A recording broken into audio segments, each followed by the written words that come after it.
Hello everyone and welcome to the last section of my Mukarnas Spa Resort hotel review. This video is going to be rounding off any other facilities I haven't mentioned in the first 6 sections. So without further ado, let's start off with the mini club.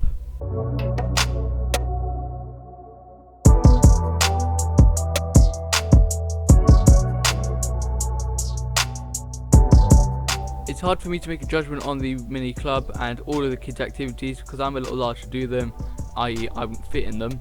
So this is all based on my brother's judgment. He said it was okay. Obviously I'll let you see for yourself and make your own judgment based on that. I would say okay, it does look suitable for younger audiences. Obviously my brother didn't spend a lot of time there, so he can't make a great judgment either. Don't forget to check out the full mini club video, which is in the same Turkey 2023 playlist as this hotel review, if you want to see my full experience on that. Another play area type thing. Trampoline, as you can see from them demonstrating. Whoa, nice skills there. Teacups. And then we've got a playground as well. We've got like a shaking thing. Yeah, very hard to push. Baby swings, getting names of things. Then here's the playground part.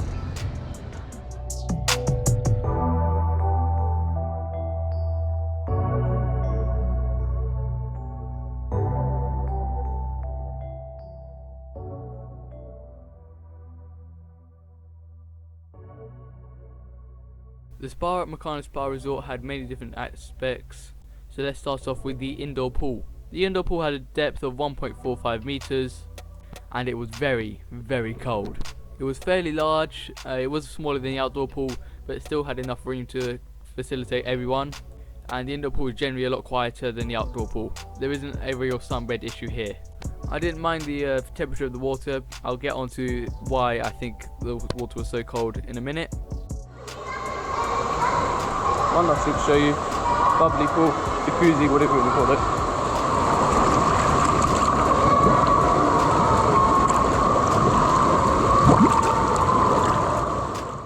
Next up we have the sauna.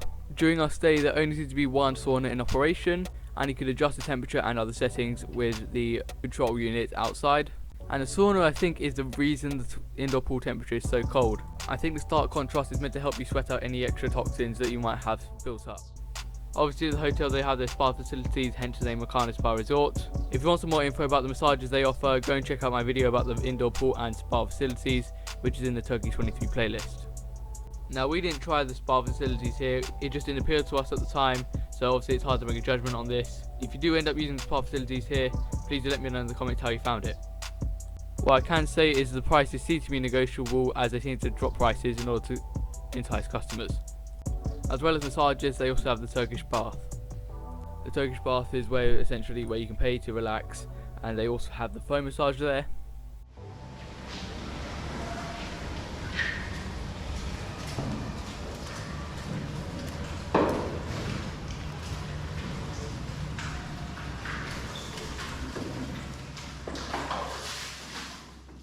Another thing that's also in the same vicinity as all of the spa area is the gym. I saw they had a range of cardio and weightlifting equipment, so it looks like a pretty decently equipped gym. If you could do a variety of things here, maybe I'll try this once I've actually got something that's in the right height. Okay.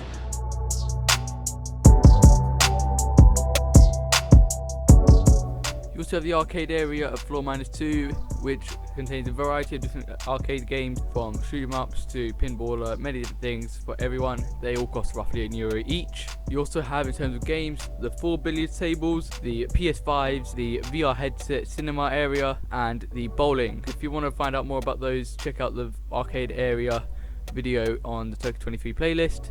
If you want to know the prices for them, if you head over to the desk where the man sells the tickets, there is a little price board there.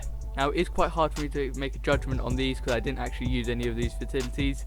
I was only mainly there to chill out at the game bar, but what I can say is that it gets very busy there after the late night show at the amphitheatre has finished, as everyone comes in to have a drink, watch football and play some games.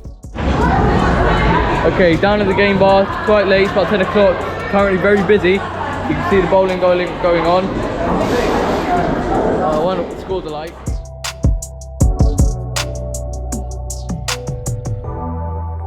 At floor -2 there is also an on-site market / bazaar area. I didn't buy anything there, but I did have a quick look around. I do put that in the game bar video, so do check that out. They've mainly focused on clothing and souvenirs, things like that, and comparing it to other prices I saw at other bazaars in the local area and further out in Cedar and areas like that, that the bazaars here are quite touristy priced. They're quite highly priced, so my recommendation would be to do a bit of research, have a look around first before trying to commit to buying anything.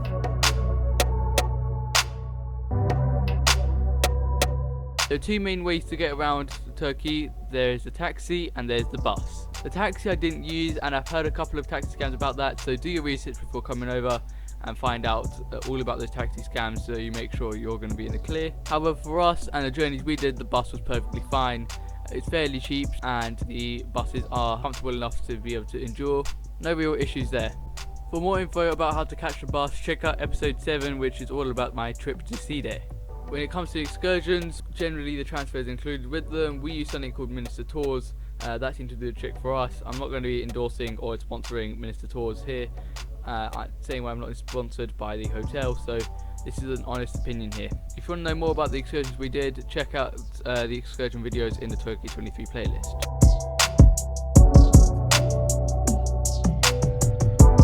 Bazaars in the local area. There are 3 main bazaars. You've got the Friday market, which obviously happens every Friday, and it's just across the road. I've got the Alara Grand Bazaar, which is 15 minutes down the road, and a bit closer, Soho Bazaar, which is about 10 minutes away. I have separate videos for each of those, so do check those out. Comparing these to Cedar, I think these are slightly higher priced because it's much more of a touristy area. So once again, do your research before trying to commit to buying anything.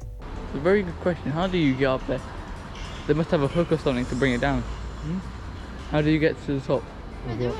They're the ones yeah, a hook or something. Yeah. My overall thoughts for part 7. The mini club is okay for young children. The spa facilities, from what I've seen, seem to be good as well. Obviously I didn't use them all, so it's hard to make a judgment. And the gym seemed very well equipped. The games in arcade, it's hard to make a judgment on that as well, but based on what I saw, it seems like a nice place to hang out until it gets to late night evening shows, when it gets very crowded. The local bazaars are slightly cheaper but are still touristy prices. My advice would be to go out elsewhere and look around before committing to buying something. My overall rating, 9 out of 10. So that basically finishes off for the hotel review. If you want to see an overall conclusion summarising all 7 parts, I will be uploading that later on. I'll see you in that video.